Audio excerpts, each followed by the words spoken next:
भैया संसार में पिता दो ही बार रोता है, ध्यान से सुने। एक तो वो जब रोता है जब उसकी बेटी घर से विदा होती है, तब जाकर के चुपके से रोता है। ऐसा नहीं कि बाप नहीं रोता, माँ ही रोती, बाप भी रोता।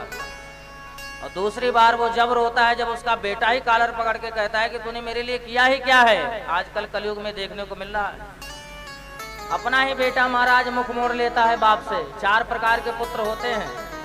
पहला पुत्र जो होता है उसको कहते हैं ऋणानुबंधी पुत्र। ध्यान से सुने, ऋणानुबंधी पुत्र किसे कहते हैं?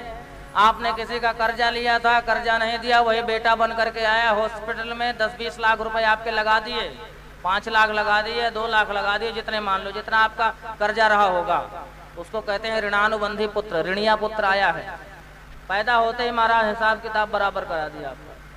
और दूसरा पुत्र होता है शत्रु पुत्र। शत्रु पुत्र किसे कहते हैं? जो महाराज मतलब पड़े तो बाप के पास आ जाता है। और तीसरा पुत्र कौन होता है? बोले उदासीन।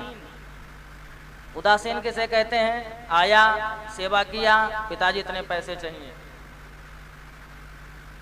पिताजी भी बड़े खुश हो जाते हैं। बड़े हो गए, पिताजी कहते हैं अरे मैंने तो बड़े बेटे के लिए अलग कोठी बनवाई है, छोटे के लिए अलग कोठी बनवाई है।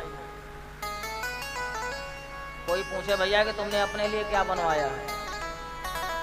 दोनों बेटे अगर आपको ना पूछे तो आपने अपने लिए क्या किया है?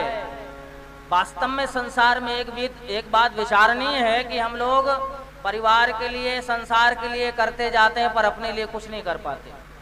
ना अपने लिए भजन कर पाते हैं, ना अपने लिए कुछ कर पाते हैं, बाद में दुखी होना पड़ता है। ऐसे बहुत सारे घर हमने देखे हैं, सब कुछ दे दिया और बाद में घर से निकाल दिया गया, उदासीन।